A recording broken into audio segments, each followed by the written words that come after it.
Okay, tell me if I'm not talking loud enough because I tend to talk really soft. Um, First thing I want to talk about is basics. So, your quilt sandwich is, and I'm talking to everybody who knows this kind of thing. So, anyway, your backing, your batting, and your top. In hand quilting, you're going to be using, and these are antiques, hoops. Nobody's going to use one that big. I tried. Like this. A smaller one is pretty good, and this is what I have been using. But a very good friend let me borrow her Morgan, and I love it. Mainly because when you're hand quilting, you're going to sit this in your lap.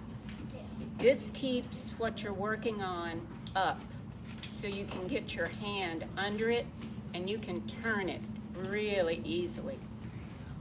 They're not very expensive. I've got the link to where I bought this one on the back of the handout. Okay, you need some basics. You're going to need needles, thimbles, a marking tool,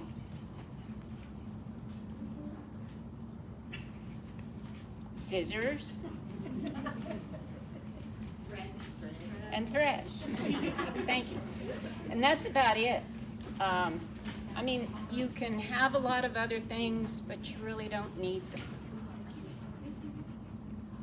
For myself, I need these.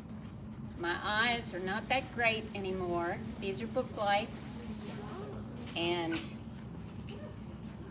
they shine right on what I'm working on. Plus, I don't have to turn the overhead light on when Kenny's watching television. So I can stay out of his way. When you're hand quilting, you're going to be going in and out using your fingers in the material. I've found that a lot of the battings, which this is the warm white, and that's the Hobbs 80-20, I think. This is polyester. Those needles will go through polyester a lot easier than this. And especially if you have scrim, the rough part, your needles will get stuck. It's possible because that's what this one was done with, but it's just a little harder. So if you're starting out, you might want to go with the polyester to begin with. I use templates when I mark on the quilts. The edging of this one was done with this. And I just didn't do the big loops. So you can do, you know, you can draw your own, or you can use templates. I saw a really cool technique the other day, which I'm excited to try it, and I'll forget the name of it. Confetti. Has anybody seen confetti quilting? I think I have. It's kind of like wonderful. Kind of like scattered confetti pieces. It looked like sprinkles on a cupcake. Yes, yes. And it was just random in and out, and it was gorgeous. Okay. Thimbles. They come in all kinds. My favorite is this one by Clover. And I also use one of these on my first finger because I have trouble pulling that needle through sometimes. If you load it up too much, get too many stitches on, you don't have a lot to grab, this will help.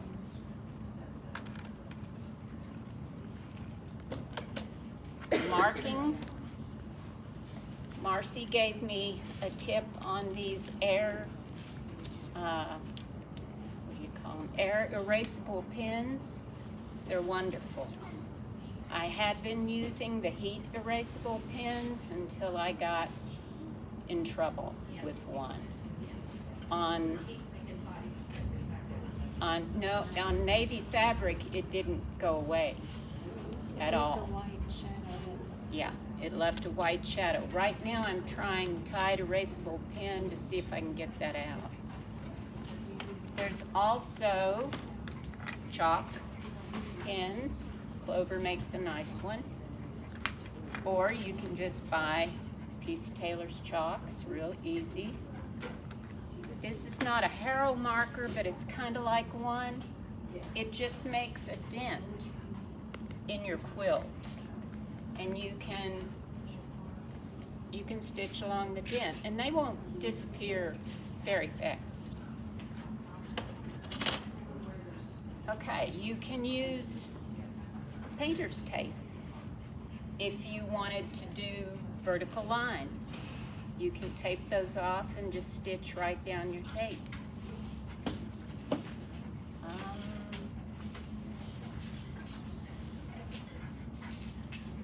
Does anybody have any questions about any of this stuff before I get to the demo? Do you use the adhesive basing spray? Yes. You do, and it doesn't gum up your needle, or you don't have any problems with that? I don't have any problems with it. Yeah. I know I've read and listened to some videos where a lot of people do think it bothers their It's quilt. if they use too much of it. I mean, I guess it would all depend on how. Yeah, I just lightly spritz it and then either baste or pin, and it holds it together. Very good tip I got off a video the other day, and I saw the big pickle jar of antique thread. If anybody's got their grandmother's thread laying around, it's really good for basting, because this will break. It's so old, but it'll baste a quilt really well, and it's a good way to use it up. Okay. What needle size do you like to get? How many stitches on it? What's the best, or is it just depend on? Good. Thank you, Marcy. Okay. There are quilting needles. I use about, I think it's an 8 or a 9. Is that a shorter better? Yeah, I like them. Some people don't. Embroidery needles, they're longer. These are an 8. Milliner needles.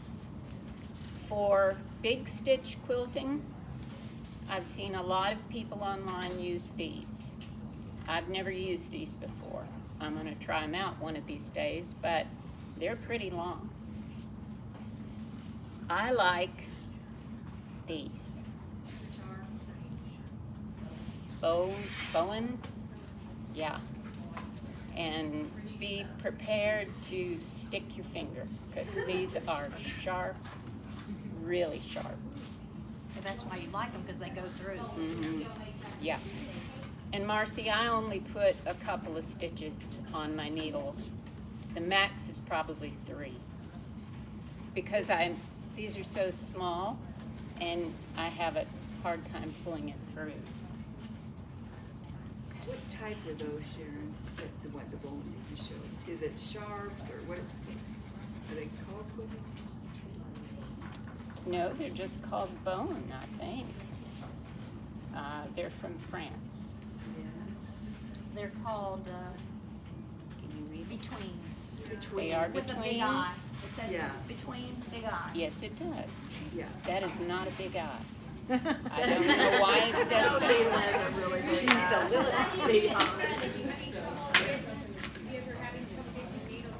Through these? Yeah. Yeah. I do. This little antique jobby here Yeah. might go through a Bowen, and it might not. It just depends on, you know, how thin it is. I bought this because I thought, oh, this is fantastic. I'll need this. It has a light on it. It won't go through a bone at all. It's so thick, but it's really nice for the others. But yeah, I've got to have a little time to get it through. I turn my lights on and yeah, just keep doing it. Yeah. So if anybody finds a needle threader that could thread one of those, let me know, 'cause I could use it. Okay, I'm going to show you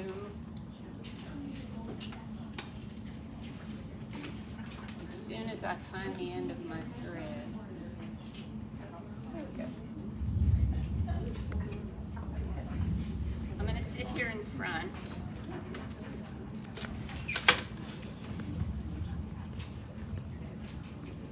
Hopefully people can see. You've got your, and I'm left-handed, I apologize. Most people that aren't. So you've got your hand under here. A lot of people I've watched will put a dot like these on their finger, either middle finger or index finger, one or the other, or they use, you know, a thimble. I can't feel it, and I've heard people use like liquid band-aids. I've never tried it, but I've never that's tried an idea. Yeah. Okay. Sharon has a question. Sorry. Well, I was just gonna say, I use duct tape. I can't really use a thimble, and duct tape is flexible. I put a couple layers of it, and it works really well.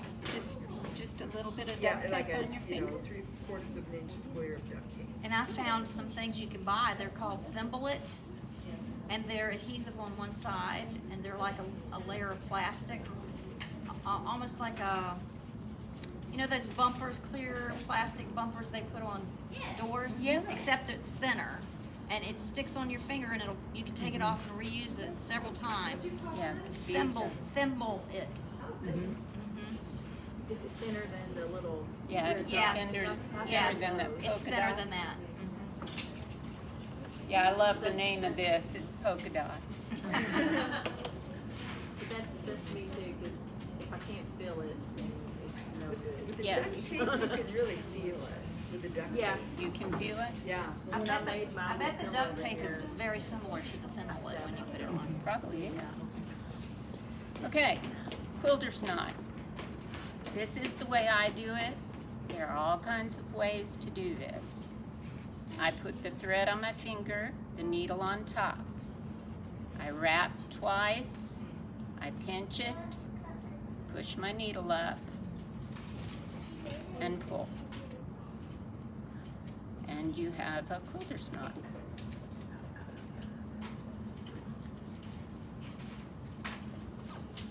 I watch so many videos of different ways to do things, and you know, sometimes, well, like Sharon showing me the Morgan, I mean, you find a better way when you've been doing it one way. Okay, so if you are starting out, not sure how this is going to do on the gauze, but we'll see.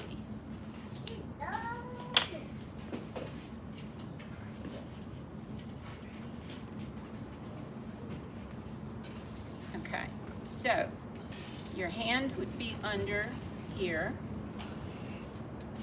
You're going to start out away from where you want to start. Bring it in. There's your knot. So you are now between the layers. You didn't go through the bottom layer. You want your knot hidden. So at this point, they call it popping the knot. So now your knot is hidden. So you start. One of the biggest problems a lot of people have, put my glasses on, is making too big of a stitch when you start out. A lot of people will start behind this stitch, just right behind it to get going. I tend to just come as close as I can. I can feel the needle. I push up from the bottom and my thumb pushes down. Now I can see the needle. I'm gonna rock it, push up, push with my thumb, see the needle, rock it, and then pull through.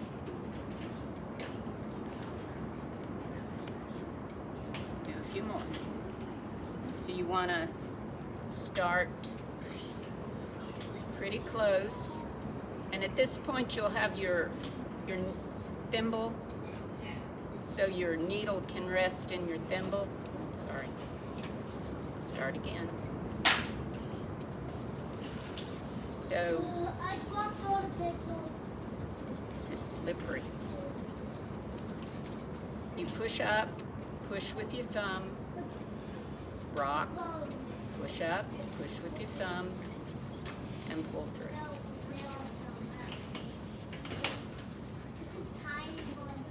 So now you know where your hand goes. I can get the other piece right here and hide my hand.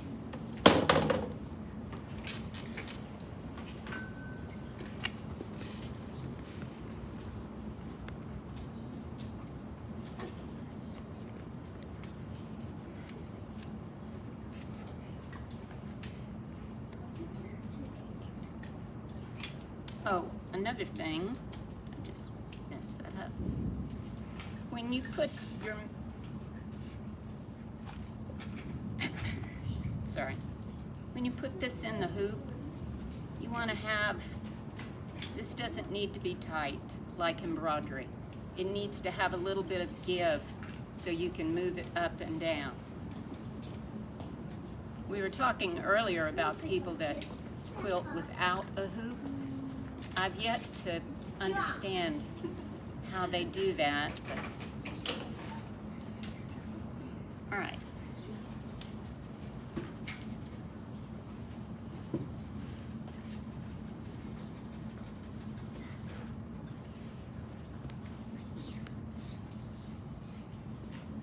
One of the things that I saw online when I started was that people would say, don't worry about the length of the stitch.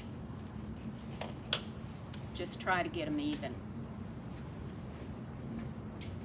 And that's been my goal, basically, is not to worry about the stitch. It's just to try to get as even as I can.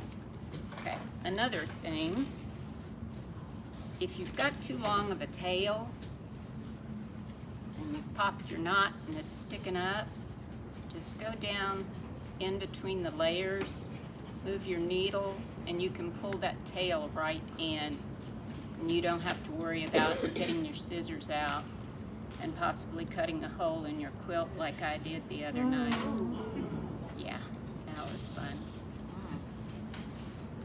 Okay, so you've got your hand under the sandwich.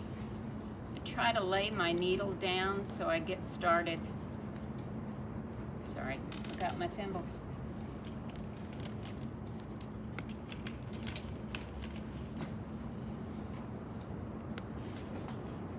The heat is really coming down. Okay. So you're gonna start close to or behind your stitch. You're gonna push up with that finger. You're gonna push down with your thumb. Rock it back. Now I came out way too far right there. Just pull it back and start it again. even if you realize a couple of stitches down the road, you know, one of them is huge, just back it out. Of course, you have to rethread the needle, but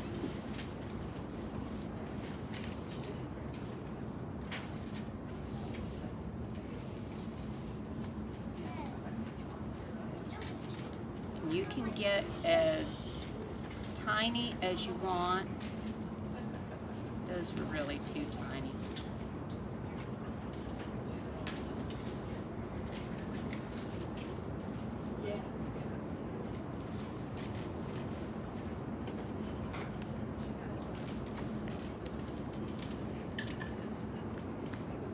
There's the big stitch quilting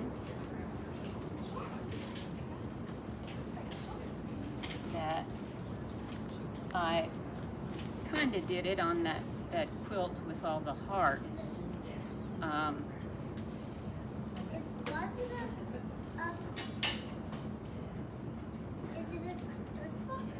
Get it? No, I didn't.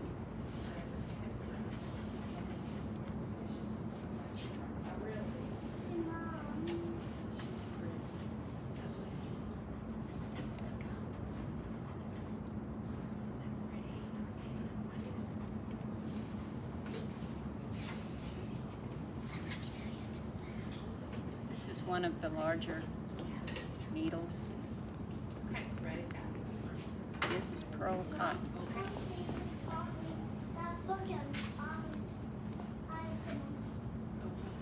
This. Could you hold that up again? I missed it.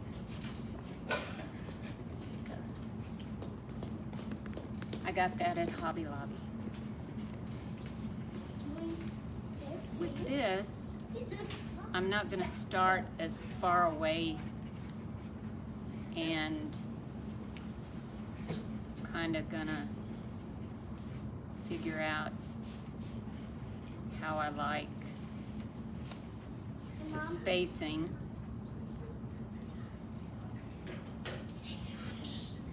So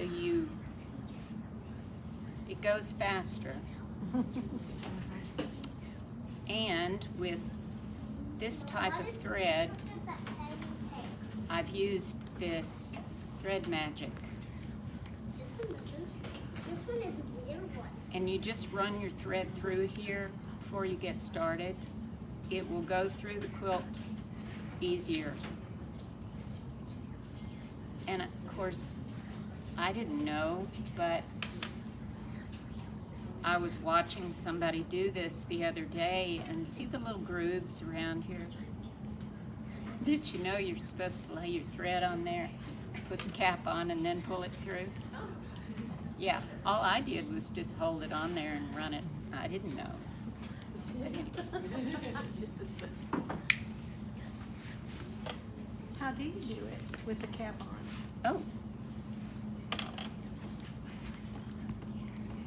See the little holes? Mm-hmm. Oh, I see what you're saying.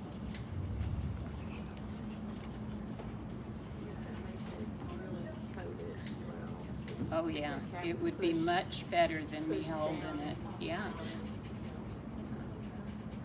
Just put it on there. Oh. I learned something. But that does help. When I was quilting this blanket, this material, the image printed on this material was thicker. So putting a needle through this, it wasn't only the batting, but it was the actual material. I thought it was the backing that was causing the issue, but it was the print on this material. So that really helped a lot to move that thread through.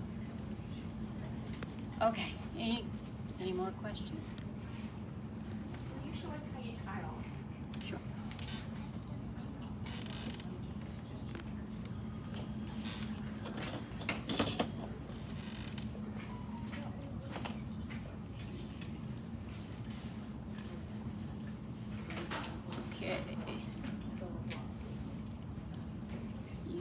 come to the end,